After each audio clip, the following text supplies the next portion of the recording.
Hey everybody, this is Stu Smith with another Two Through and After, and I'm so excited today because we have Will Chesney here, who is former SEAL, and he has a new book out that is all about his dog Cairo. And we're going to get into that incredible story, but first we're going to hear about his journey into, a normal kid in Texas to becoming a Navy SEAL, becoming a dog handler at the highest levels of special warfare. And then we'll talk about what he's doing now. So that is how Two Through and After works, Will. And thank you so much for being here.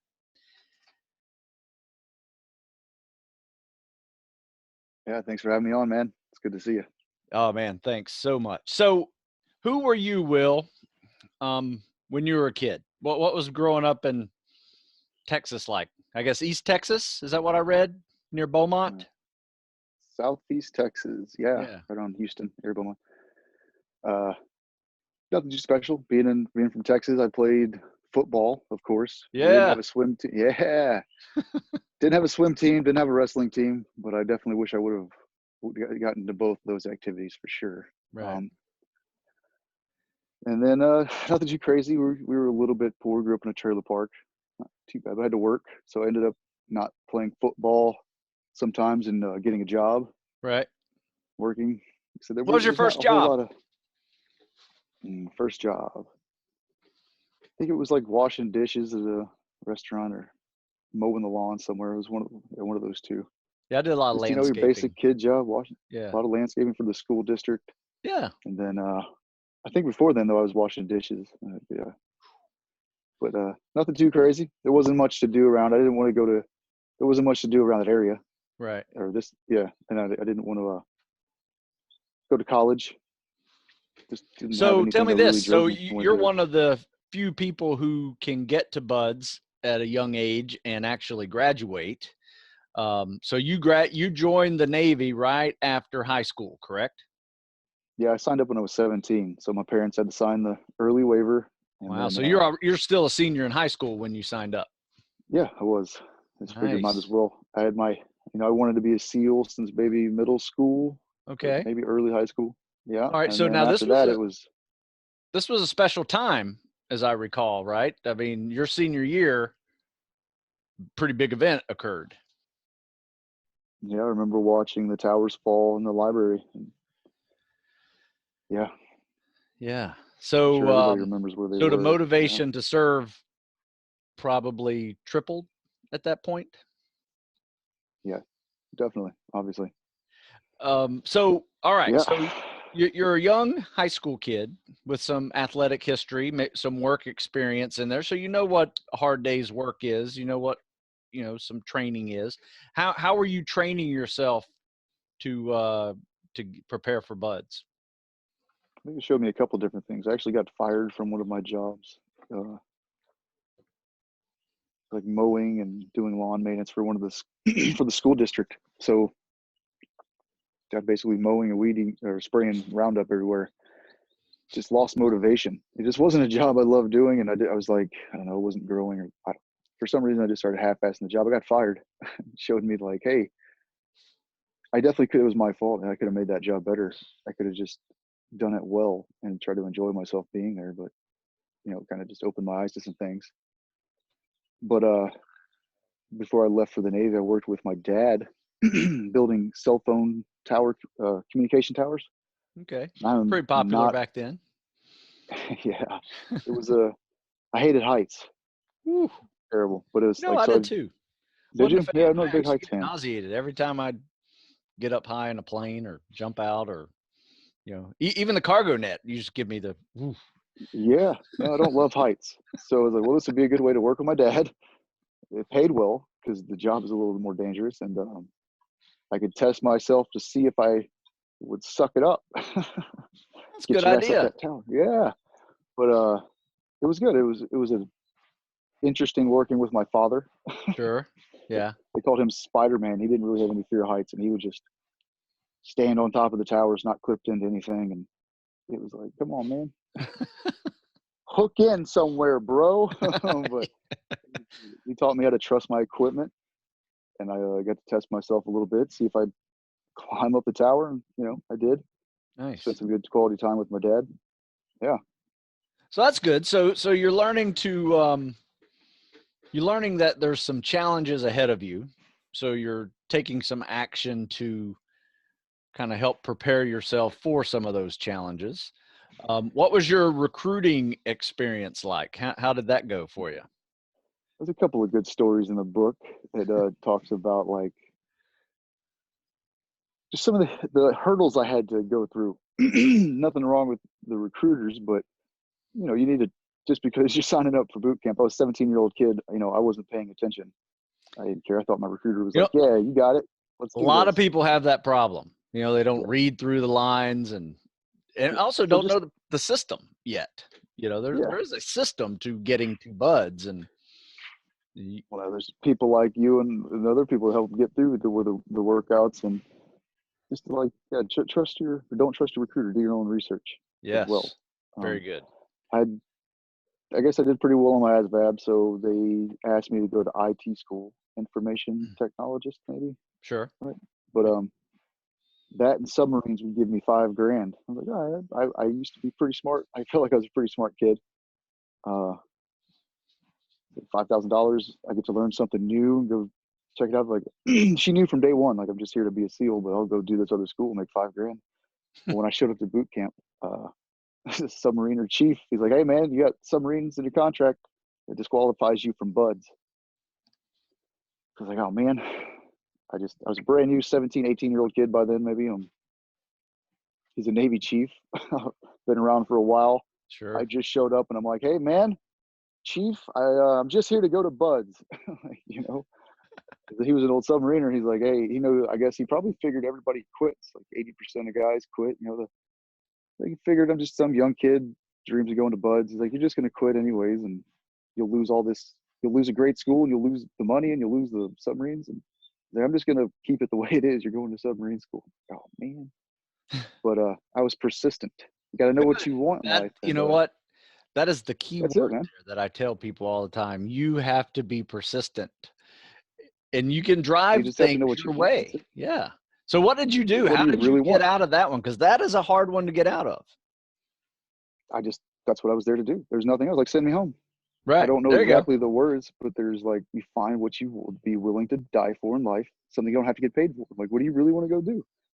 I wanted to be a SEAL. So there was nothing to stop me. Pretty much, I don't know exact words, but like, hey, might as well send me home.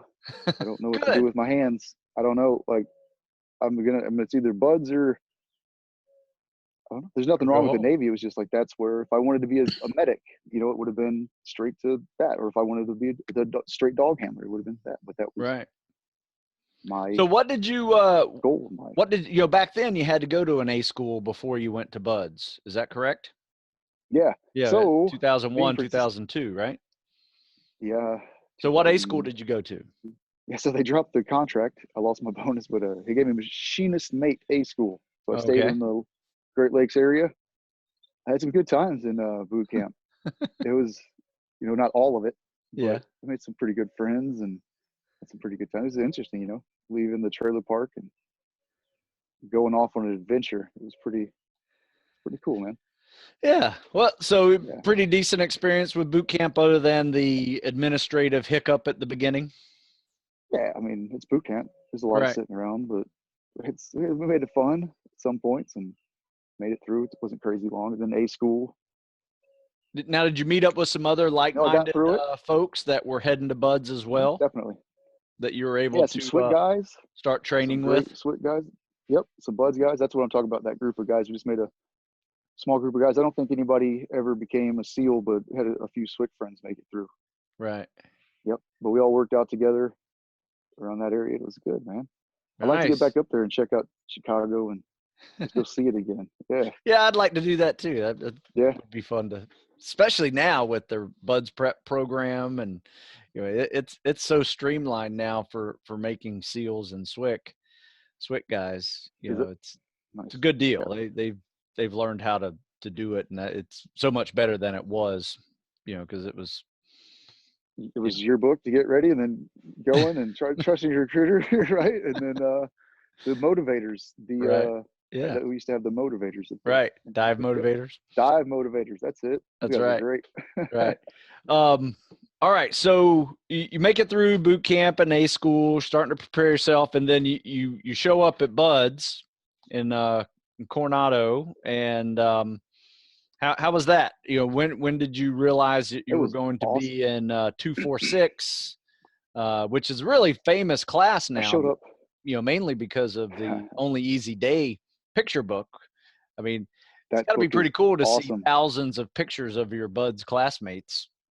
You know, whatever you want. It's really awesome. At the time, it was different, like, having a camera guy follow us around. But I love Richard. That guy's awesome. If you haven't seen that book, Oh, The it's a Only Easy great Day Was book. Yesterday. He has a picture book on our class. It's awesome. I have it somewhere He's around here. a great guy. Yeah. Yeah, I gave mine to my parents. Or both. Yeah, I got mine around here. I got yours around here too somewhere.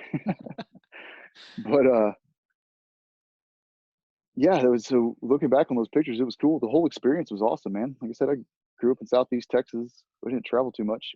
Next thing you know, I showed up early. I left to Great Lakes, and I was pretty persistent kid, I guess you can say. I knew what I wanted, and it was like, hey, let's go out to California. I ended up going out there a month early to help out. Oh, I was nice. like, let's go. Let's send me up. Yeah. So before your That was class a even really cool formed up, you experience. were there like extra hands in PTRR or other phases. I got to go to the island and Oh, check nice. guys out. It was really cool experience. Yeah, seeing those guys make it all the way through, being around the instructors. It's Yeah. funny. It's always funny. Not Yeah, they are you're hilarious. intimidated. They are hilarious. And you know Oh, what? yeah. It's probably really healthy for you to see people making it through, because there's something that's really powerful about seeing it, Oh, believe definitely. it, and you're just like, that guy made it. I can make it. I just got to Seeing all suck those it up. guys, third phase, definitely. Yeah. Yeah, look how much fun we're about to have. If I get to go see third phase and all the cool stuff they're going to do, I'm like, all you got to do is suck it up, buttercup. I'm like, all right. It sucked. Don't get me wrong, but I mean, literally, like, it's what I wanted to do. It's where I wanted to be. But I Oh went yeah, out to it the definitely island. sucked. You got any cool Bud stories that come to mind? That Jeez. maybe the moment when you realized, all right, I got this. Because we all kind of Well, go in there with a little bit of doubt at first, and then all of a sudden you're like, oh, something clicks. the only thing Yeah. is, like, if you're going to get hurt, the deal. Like, nothing was going to stop us. The only time that maybe quitting kind of crossed my mind was, like, I tell the story a bit, but the second sleep or third sleep, whatever, the whole week sleep, you get two sleep sessions. So, like, the second sleep, maybe second sleep. And so people don't know, whole week's 5.5 days, no sleep. In between, they give you, I think it's an hour or two twice. So second time, they woke us up all nice and quiet. So during a breakout in Hell Week, they wake you up with gunfire, screaming and yelling, your adrenaline's going. No big deal. It's just panic. Sure. See who freaks Pure out. adrenaline. Then once you've been around for a minute, you're super tired. You're like 3 days, pure adrenaline. Freak out, dude. See how far that gets you, kind of thing. And then this time, you've been awake for 3 days. Hey, they just get you up nice and easy. Hey, wake up. You're all dry because you get checked out by medical. Obviously, they're always safety first. Yep. And then your nice dry camis, they wake you up all nice, and they're so friendly. They make you go stand on top of the berm and just wave bye to the sun. You're just like, oh, it's coming. You're about to get in that water, and it's not warm. And then you're going to get sandy, and your crotch isn't sandy at the second. So you're like, it's nice not having a sandy crotch and then being warm. But anyway, we go out in the surf. We're standing there, and one of the instructors is like, take seats. And nobody, like, I'm pretty sure it was the time, like, nobody in the class listened. The only time it was, like, stood there for a second and like, take seats. We did. Yeah. But that was a good one. I was like, man, you guys are good. I wasn't surprised to hear the bell ringing on that one. Yeah, I tell you, it's hard to get dry and clean and get wet again. That I would say that is a little mental challenge there. And I agree with you. It's not like one of those things that's going to make That was you a good one, man. not, Especially being but it definitely makes you like, ooh, that sucks. no. I get it every morning at 6 a.m. when I jump in the swimming pool. Yeah, no, that was a good one. There's a moment like I don't feel like getting wet before this little swim workout. You doing the cold plunges? Not that cold, but it's cold enough. Oh, no, I got you doing swim work. Yeah. Yeah. Yeah, I got you. I try to So, wake up. I like to start doing cold plunges, cold hot contrast. I think those are good for you while oh doing the yeah, boom. absolutely, Yeah. absolutely. So, okay, you graduate BUDS and SQT. Tell me what was the next phase for you? What was your first SEAL team?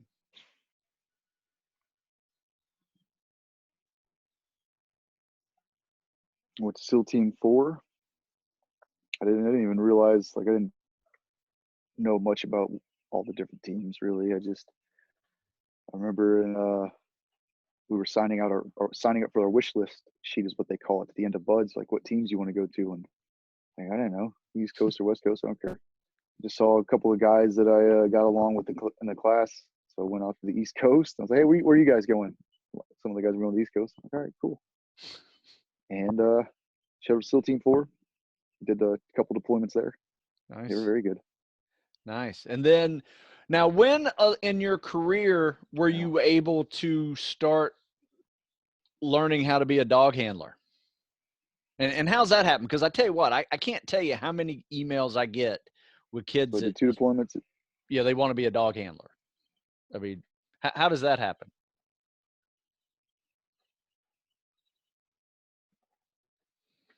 Well, I would say if you want to be a SEAL dog handler, I would just focus on becoming a SEAL.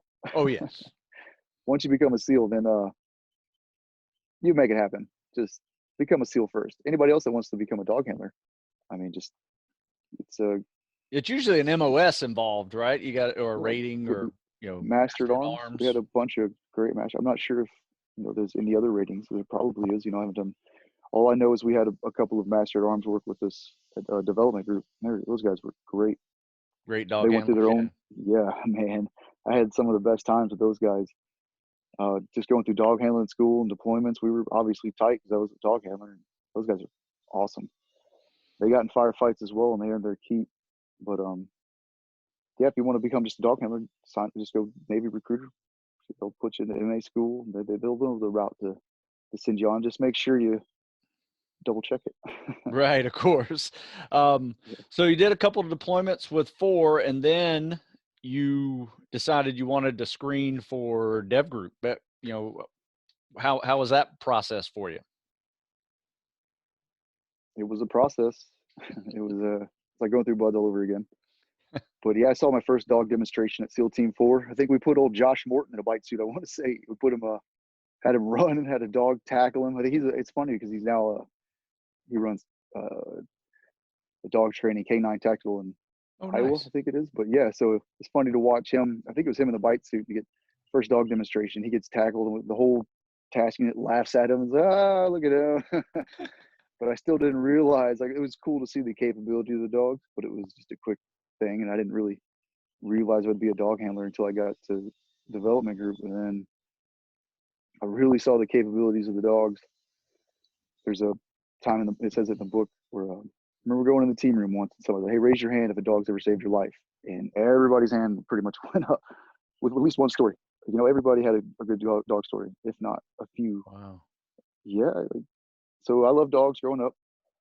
I never knew of working dogs, but once I saw that, and you got to get a job. Just because you're a SEAL doesn't mean like, hey man, make yourself good job, dude. Everybody here's a SEAL. Make yourself valuable or go away. Yeah, you gotta specialize. Yeah, you got to specialize, and just do whatever you're drawn towards. Diving, preaching, sniper. I saw dogs. I'd been through a couple other schools. I saw dogs. Once I got to there, I was like, I started making myself more available to the other dog handlers, and then the team leader just spent more time with them, and the call was made. I'll be going to dog handling school when I got back. Nice. So, so you make it through Green Team. You're at a squadron, and so now you're learning how to be a dog handler. When did you meet Cairo? Let's go back from that deployment. I was supposed to get a dog that was killed on that deployment, like right before we came home. So once we returned home, they'd just gotten home. They was trainers. They go and purchase the dog somewhere. I was a new handler. We had a couple of MAs as well. So there were SEALs and MAs in this that were all new handlers. The mastered arms had been around dogs for a while. So they knew dog stuff better than they knew their SEAL stuff. And obviously, so it was cool to like, we would teach them SEAL stuff and they would teach us some dog stuff. And we went to, so we returned home from that deployment. They would cycle all the new dogs through all the new handlers.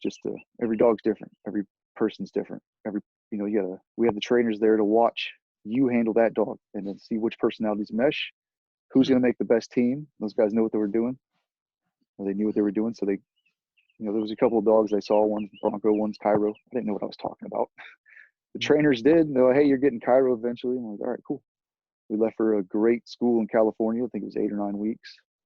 And just getting to know all the new guys, the master at arms in the group, and building that bond with those guys and the dogs for like 8, 9 weeks alone was great. And I left that school maybe not ready just to deploy because you still have a lot of work to do, but I left that school with a lot of confidence in my handling skills and a lot of confidence with Cairo.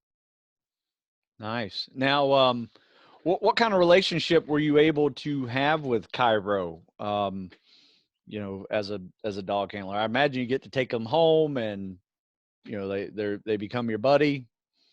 Well, it just depends. Like every dad. person's different. Every dog is different. So every person's different. Every dog's different. Yeah. These are working dogs. We always treat them accordingly. We treat them like a loaded weapon. Yeah. Yeah. I've seen the damage these dogs can do, and it's no joke. Literally no joke. Like they will kill you. Like if their teeth are no joke. They'll nick an artery or something. So you treat them with respect. Some dogs, we say, has the switch. When you put that vest on and it's time to go to work, whether what job it is, explosive odor, man odor, anything, narcotics. Put that vest on, they know it's time to work. You don't touch them. When you take that vest off, you turn the switch off, and it's like, if the dog has that capability, just hang out with the guys or hang out at home. The dogs that we had, you're asking a lot, man. You're asking these dogs to get in a fight with somebody twice their size inside of a dark room and stay in that fight no matter what, around gunfire, explosions, skydiving, rappelling. I mean, these dogs are like the top of the 1% of the 1%, and sometimes they can't turn that off. In order to find that capability, sometimes they just can't turn, just like some people can't quite turn it off. But Cairo could. Yeah. I could take him home. Especially when he got retired, he would be hanging out. I got a picture of him with my buddy's kids, 2 kids, like upside down on the couch in their lap. Oh. Even when he was working, I could take him around the command. Yeah, he could turn it off. He had that good personality, but he was a very good worker. All the dogs at the command were good, great workers. Nice. But even when he was still working, I'd take him around the command, and the women, guys, he would lean up against you and he would cover you in his dog hair because he was a leaner. So he'd lean up against you, and he had yuck mouth. So he had stinky breath. He had periodontal disease, and he'd put his hot trash breath in your face, and he'd sit there and pant, cover you in hair, and everybody loved it. Everybody loved it. Even the guys on the team that were allergic to him would, they didn't care. They'd still pet him. Nice. Yeah. Nice. So how many years did you do as a Navy SEAL? I was in the Navy 13 years. 13 years? Buzz straight through, yeah. And how many years did 11. you have Cairo? I got him in 2000.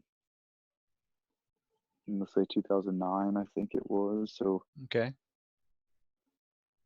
I worked him for a few deployments, and then obviously the big mission. And then I went back to being a shooter, and in the book it kind of goes through some of my own issues I went through, and then getting him retired. So, we worked together for a few years, and once I did stop working him, he was still in the squadron, so he was still part of the family, and I knew the guys were taking care of him. But just because I wasn't handling him, he was still around, Right. Now, when he retired, so I had him for did 6-7 years. Did he live with you when he retired? Yeah, we had to put in the paperwork because, like I said, these are working dogs. The people in charge have to make sure the dog is a liability, and anyway, the home it's going to can't be an issue. So I put in the paperwork. As I said, I was going through my whole medical screening. I was going to a lot of appointments. If I was still working as a SEAL, I might not have been able to take him home. Too busy. Timing worked out good. The people in charge, I put in the paperwork. They did the evaluation. The handlers usually get first choice. I was Cairo's first handler. It was great to get him home, and they approved me to take him home. It was good for him to be around. I got to take care of him at the end of his days, and it was good for Nice. me to have him home as well because I was going through a pretty rough time. Yeah, no pun intended. But Oh, no, no it got me through some hard stuff. That's for sure. Those problem. dogs are a good modality to get you through. Yeah, I loved what you said. I can't remember where I read you had said this, that they just stay in the present. The dogs are just able to stay in the present, and they don't worry about what happened in the past. They don't worry about what's happening in the future. They're just focused in the present, and that's a very powerful skill to learn as a human. Dude, it does. It reminds me of it, especially I learned all kinds of stuff from these dogs. That's definitely one of them. I mean, the dogs, they don't think about the past and don't dwell on it. They don't think about the future. Just live right now. Yep. Right. And they live off of love, man. So the emotions are another big thing. Big saying in the dog world, your emotions run up and down the leash. I mean, everybody can relate. So if I'm being an ass and being mean to the dog, bad mood, it's gonna be terrible training. The dog's gonna be like, he can't understand what you're saying, but he understands your emotions. If I'm happy and playful and joyful and clapping, that was hard for me to get through, being around a bunch of team guys and being like, all kinds of, hey, you're gonna make fun of me later, but you have to get that communication across. I don't care what it takes. That dog's gonna save your life. Like, I don't care what it takes. If I go look like an idiot, cool. Because a month from now, if I save one of my teammates' lives, I don't care how much you make fun of me. I don't care. I'll do it with no pants on. You know what I'm saying? That kind of thing. But you have to it takes a second to get that and realize that. That was hard for me to get at first, but and then you can use that with your family as well. Oh, If you sure. wake up grumpy, your kids are going to see it, your employees are going to see it, anybody, your family, period. Yeah. That's a really great So point. just try to keep that So in mind. so Those can tell me definitely help this: remind you. what made Cairo the dog selected for the Bin Laden raid? What made him so special? Because obviously this was most important raid of the century. Um, what was special about him that enabled him to be chosen for that mission?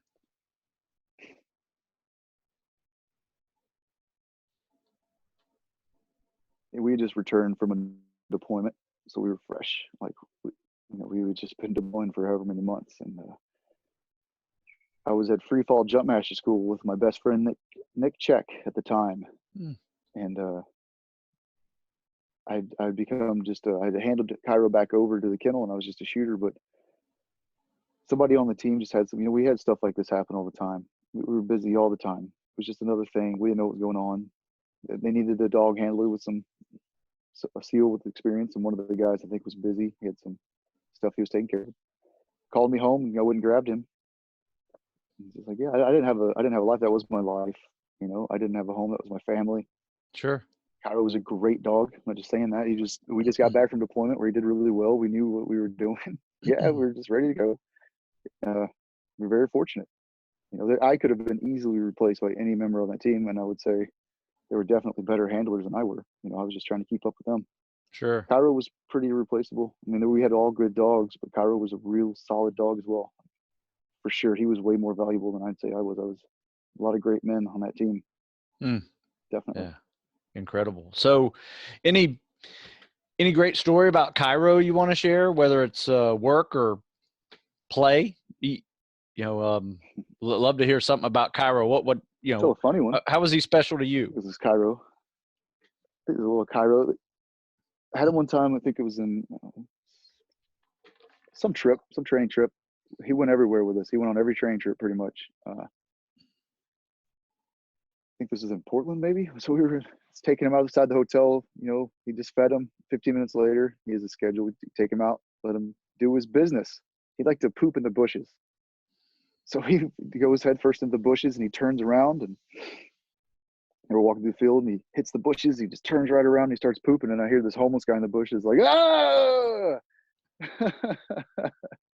I guess there was somebody sleeping in there, so that was a pretty funny one. I'm glad nothing else happened.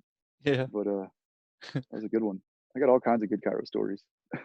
I can't imagine. So in your book, No Ordinary Dog, how did that take place? Why did you want to do this book? And I imagine it was to honor Cairo, obviously, but It's all for what was the Cairo. story you wanted to set straight?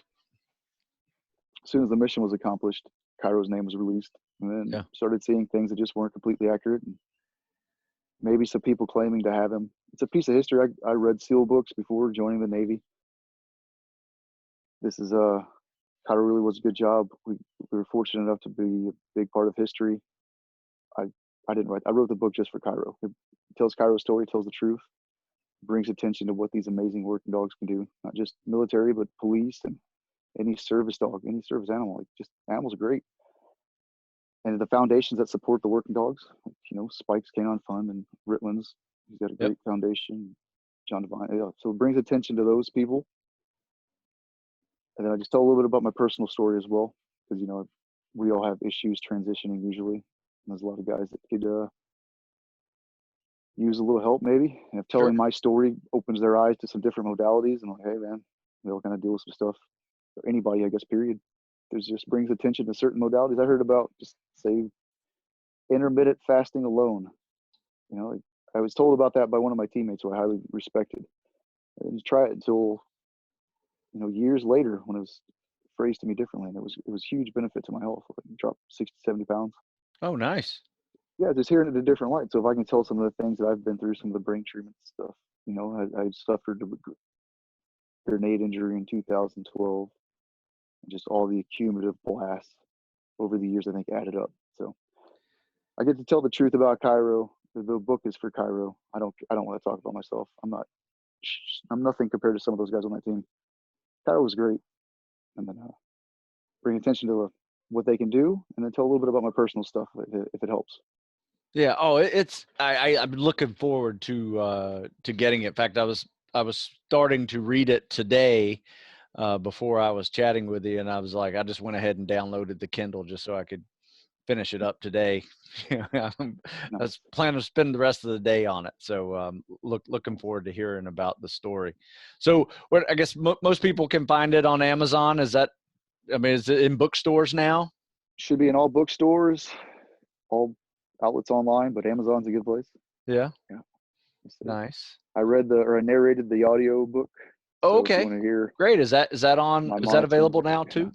It is. Yeah. Okay. We also have a young adult reader version coming out. So here soon, hopefully we launch that thing. It's just for teenage kids. It's kind of the same story, just so they can. Not that the book is really violent or stuff, but it takes out all cuss words and kind of gets the point across to children a little bit better. Oh, that's neat. Teenagers.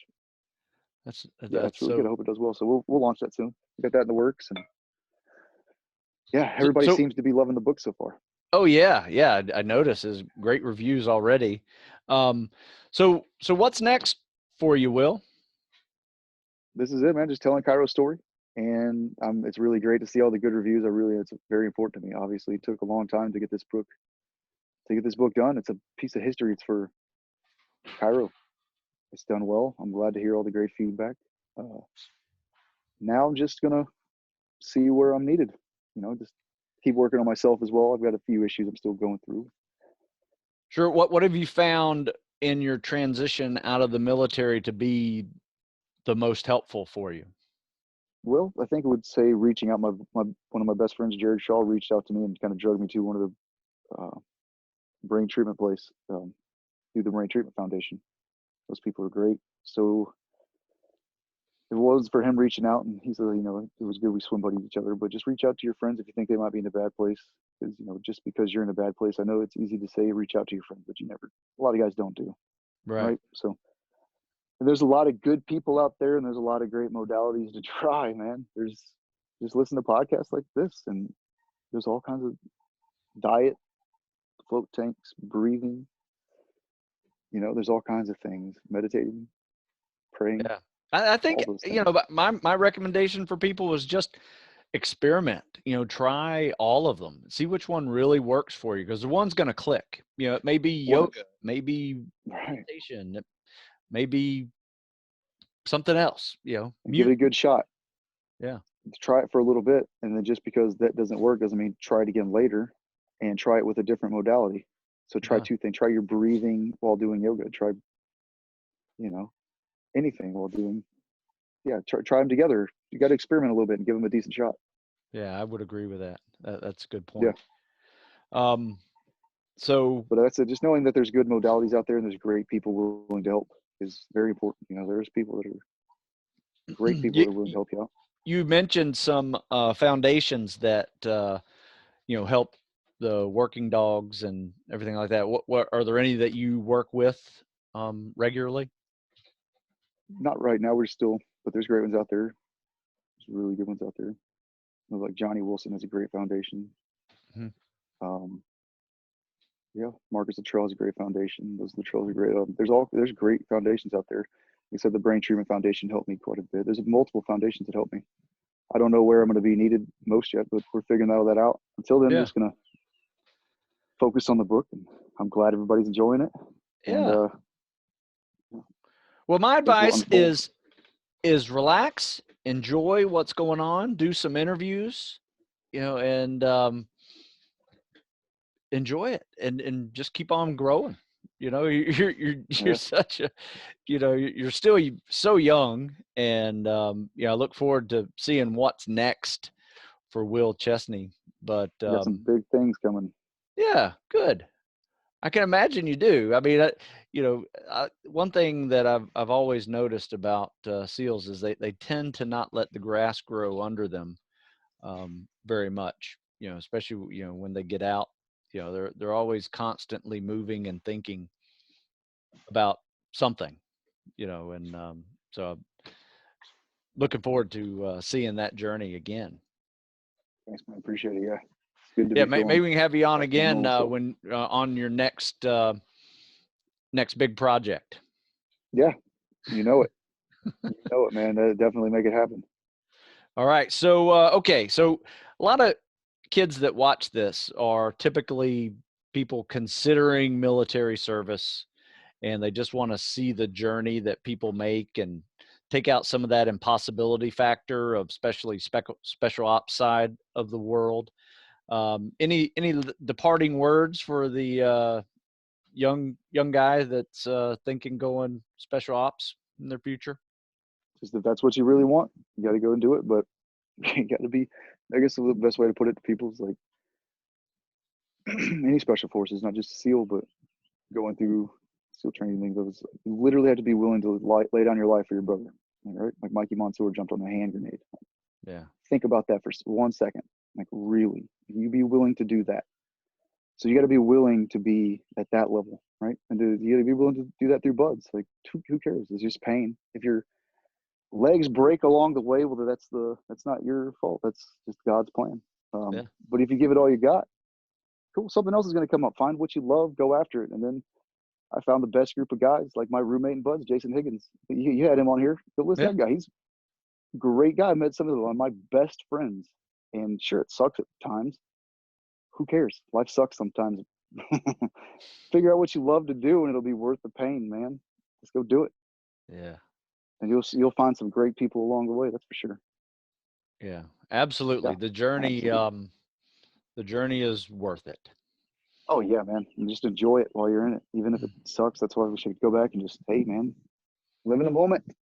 Like, enjoy it. I went from a trailer park to Coronado, California. Sure, I was in a little bit of pain, but think about all the cool stuff we got to do. Hey, man, you live on the beach for a On year. the beach. It was awesome. Literally, that's one of the things I think about. I remember walking out of the barracks, whatever, 618 or Yep. not the main ones, the other ones on the compound, the little tiny guys. And I remember Yeah. walking out one of my first times and just hitting that ocean air, hitting me in the face. And I'm like, I am at Bud's on the beach. I don't have any Beachfront worries. property. Beachfront property. All I'm going to do is like just make it through some pain tomorrow. And I get to have fun with my friends in the meantime. And it's just a bunch of grab ass.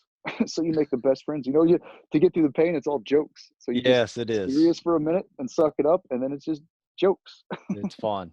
Absolutely. Yeah. All right. Well, hey, thank you so much, guys. Everybody listening, you got to get that No Ordinary Dog, a great book about Cairo. that is on my to-do list today to finish reading that entire book. So I'm looking forward to just Go pick up taking the yours day too. off, and Go I'm going to crush read that your thing. book. Yeah. All right, Will. Hey, Good thank you stuff, so buddy. much for your time. I'm really honored that you would be on this. This is a small time podcast. So I appreciate you taking time to be on it. Really flattered that you would Yeah, I appreciate willing you to having me on. take an hour to be on. So thank you so much. Another team guy friend of mine. Yeah, buddy. Of course. Anything. Yeah. I'm glad you could have me. Thank you, talking. man. Okay, good luck. Good luck with everything, and let's keep in touch. Definitely. Reach out anytime. You got my number now. So All I right. should have sent that to you a while back, but yeah, keep in touch. All right, man. Thank you so much. All right. Later, bud. We'll see you.